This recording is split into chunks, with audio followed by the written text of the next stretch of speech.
Joe and June Brown have been married 5 years. He earns $20,000 and she earns $12,000 a year. They live comfortably, taking vacation trips in their camper each summer and ski holidays each winter. Then several money problems arise at once. Their camper is wrecked.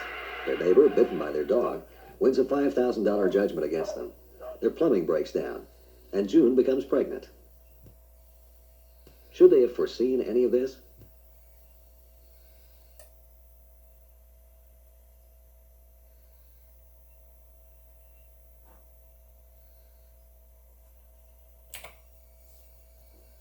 Yes, they happen. Joe and June were fortunate that their collision insurance and liability insurance covered the wreck and the judgment.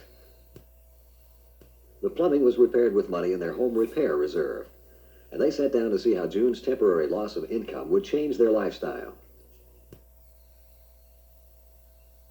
The Browns were careful to set up a reserve for the most likely uninsured money problems. Their neighbors, the Greens, were not so wise, for they made the most common mistake of all. They used credit cards and installment accounts for spending, which they then found they couldn't afford. What did the Greens use improperly?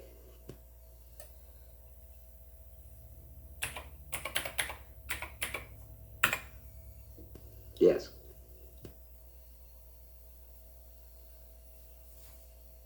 The principal problems with budgets seem to be the failures to try them, or to make them thorough enough, or to stick to them when tempted to spend. An individual or family, like a government or business, should plan future income and expenses. Subject to small variations, you should be able to estimate what your income will be in the future. How would you describe a budget?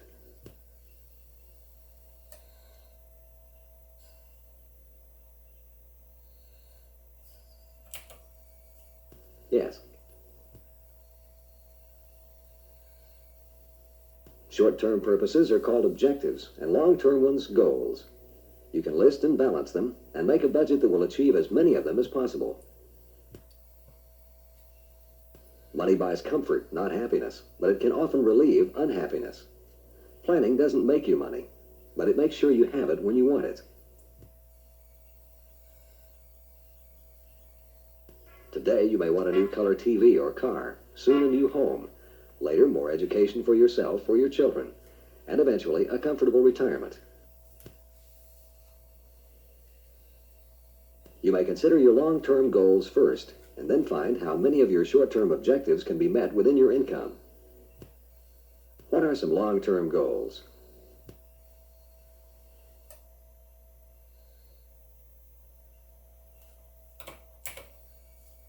Right. You might even write out a scenario that includes children by 1985, a new home by 1990, a new career in 1995, and school tuition soon after the year 2000. Retirement savings could be calculated and scheduled for a suitable standard of living, including travel. How would you describe a vacation trip as an objective?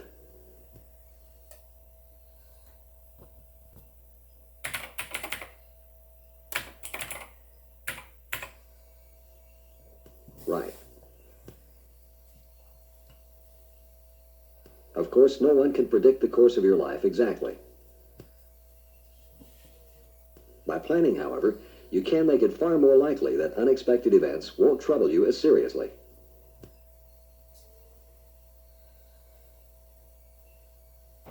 When Joe and June made out their budget, they not only listed objectives and goals, but they also listed necessities and luxuries in order of importance. How can you know what you'll need to spend in the future? You may not realize it, but your past spending is a good indication of your future needs. What would be helpful in starting a budget?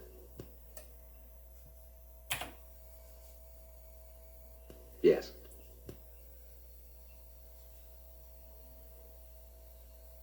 And you should look over more than just recent records. Just because you didn't need new tires in 1982 doesn't mean you won't in 1983.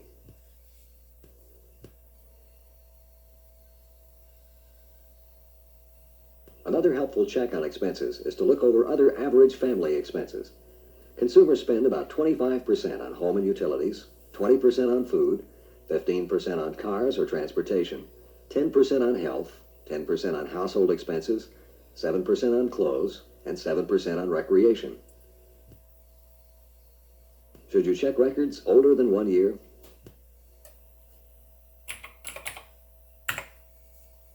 Yes. Of course, no person or family is average, so you will vary from average.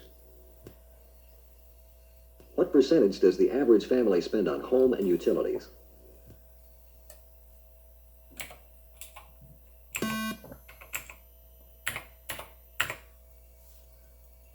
Yes. You will often have months when you spend more, or sometimes even less than you budgeted. Sometimes you may earn less, or have a windfall. What should you do?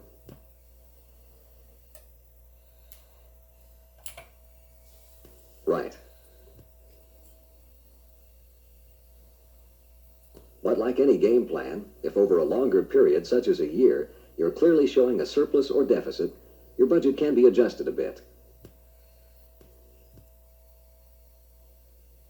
If you consistently run a surplus, you have the easy, pleasant task of reviewing your deferred spending or of increasing your savings. But if you run a deficit, you must earn more, cut spending, use up savings, or borrow. Which is the riskiest?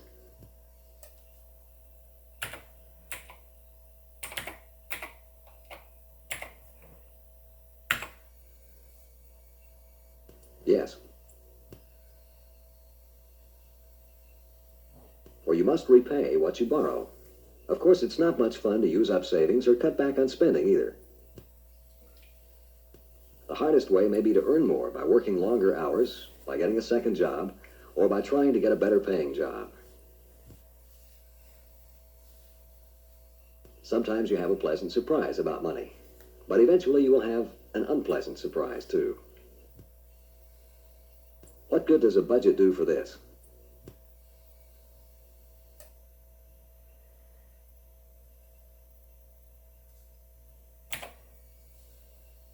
Yes.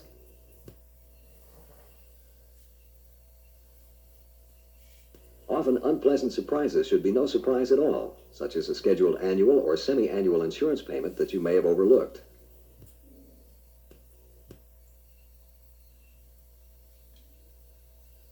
You can design a 12-month budget to include seasonal factors by setting up 12 columns. At the bottom, show the month's difference, which could be surplus or what else.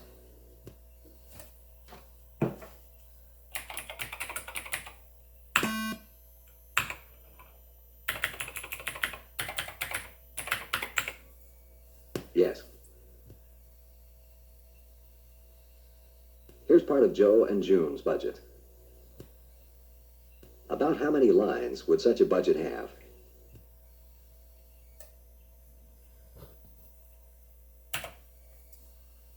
Yes. Perhaps some months may show a surplus, and others, like the one with a big payment, will show a deficit. But if the whole year shows a material deficit, what have you got right here in River City?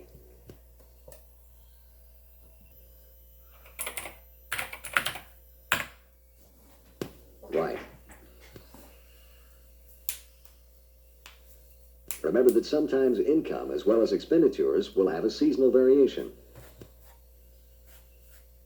A teacher may not work during the summer. A salesman may get a Christmas bonus. Be sure to enter this change in the budget. Your budget should contain some amount for scheduled saving. The national average is about 5%. There are tax-sheltered ways you may save, and perhaps your employer has a saving plan. You save for special expenditures, for children, for rainy days, and for retirement. See the program on taxes for tax benefits, and the program on retirement for information on possible needs and resources. What do income and expenses do?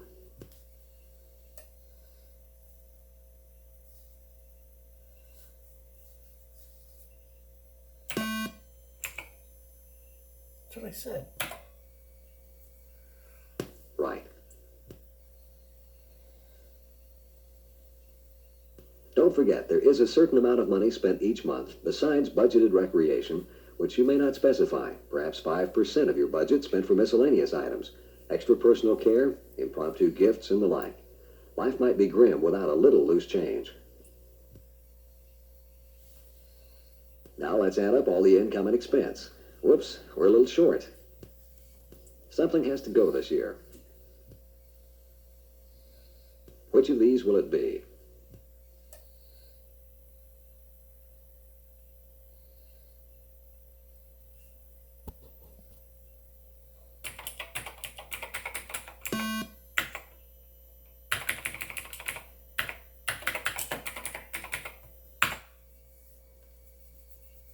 Yes. Well, maybe next year. Notice something else about your budget. Even though you end the year with a slight surplus, you may have a month or several months in a row of deficits. How will you handle these?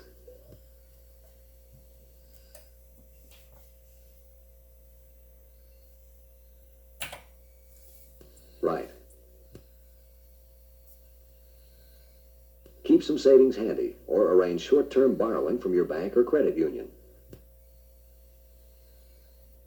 Of course, the interest on such loans will make a slight difference in your year-end surplus.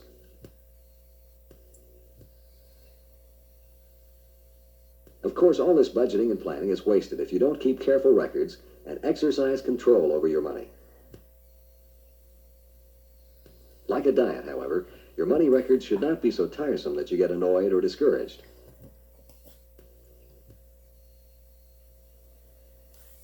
Each month, one person in the family should note all bills and payments, writing their subtotals in groups by the items on the budget. Then subtract actual expenditures from budgeted amounts and note the differences, if any. How close should the amounts be?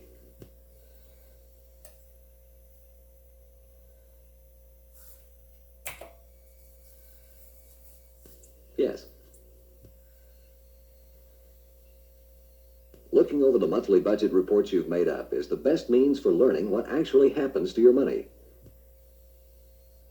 It may surprise you. More likely, it will remind you of something you forgot.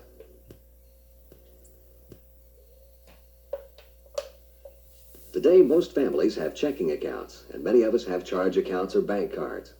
They provide an easy way to determine what we spend on groceries, gas, or gifts. What's a four-letter bank card?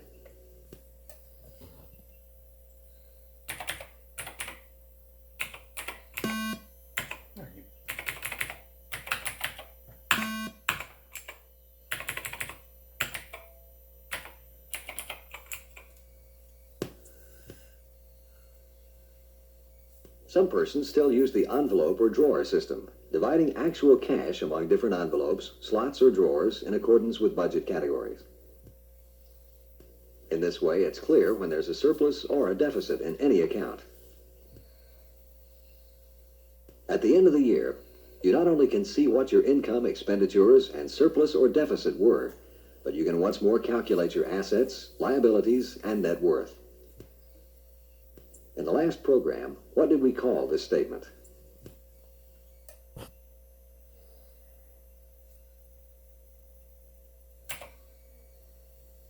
Right.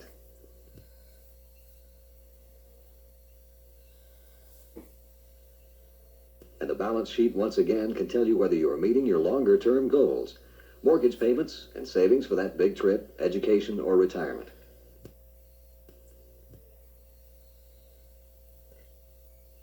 Jim and Jill Gray are 40, have no children, earn $40,000 between them, and plan to start a business someday. Would their budget objectives be the same as Joe and June Brown's?